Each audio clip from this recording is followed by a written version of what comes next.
করেছেন বাংলাদেশি জনপ্রিয় ইউটিউবার সালমান মুক্তাদির। সালমানের বিয়ে নিয়ে রেগে গিয়ে এটি বললেন কলকাতার নায়ক দেব। বিস্তারিত জানতে এক্ষুনি চ্যানেলটি সাবস্ক্রাইব করে ভিডিওটি শেষ পর্যন্ত দেখতে থাকুন। সুপ্রিয় দর্শক, অনেক জল্পনা কল্পনার অবসান ঘটিয়ে বিয়ে করেছেন ইউটিউবার থেকে অভিনেতা হয়ে ওঠা সালমান মুক্তাদির। ফেসবুক স্ট্যাটাস দিয়ে নিজেই বিয়ের তথ্য জানিয়েছেন তিনি।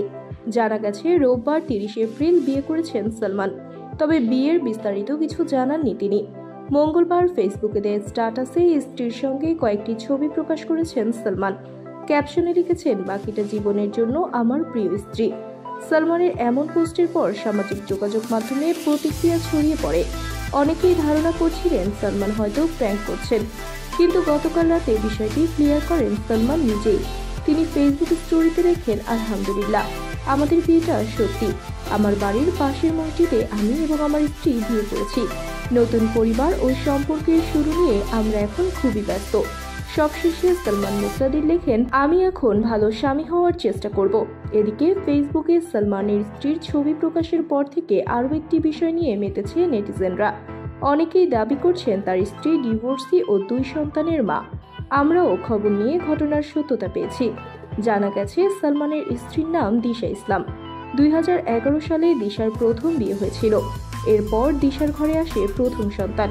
নেটিজেনরা বলছেন 2018 সাল পর্যন্ত পূর্বের স্বামীর সঙ্গে দিশার সম্পর্ক ভালো ছিল। 2021 সালে দিশা দ্বিতীয় সন্তানের জন্ম দেন। এমন ঘটনায় সোশ্যাল মিডিয়াতে সালমানকে নিয়ে চলছে ট্রল, অপমান অপদস্থ করে চলছে লেখালেখি। অনেকেই তাকে হেয় প্রতিপন্ন করে কথা বলছে।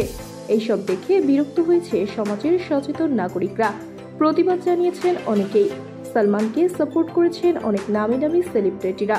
এই বিষয়ে রেগে গিয়ে মুখ খুললেন কলকাতার নায়ক দেব। নায়ক দেব বলেন, আমাদের সমাজের মেন্টালিটি কবে ঠিক হবে? কবে এরা বুঝবে, শিখবে? অন্যকে কষ্ট দিয়ে কথা বলা ছাড়া এদের কি কোনো কাজ নেই? ধিক্কার জানায় এমন মেন্টালিটির মানুষদের। সালমান মুক্তাদির ও তৌহিদ আফ্রিদি সহ বাংলাদেশের অনেক কন্টেন্ট ক্রিয়েটরকে আমি চিনি। তাদের সাথে আমার কথা হয়। সালমান খুবই ভালো মনের মানুষ।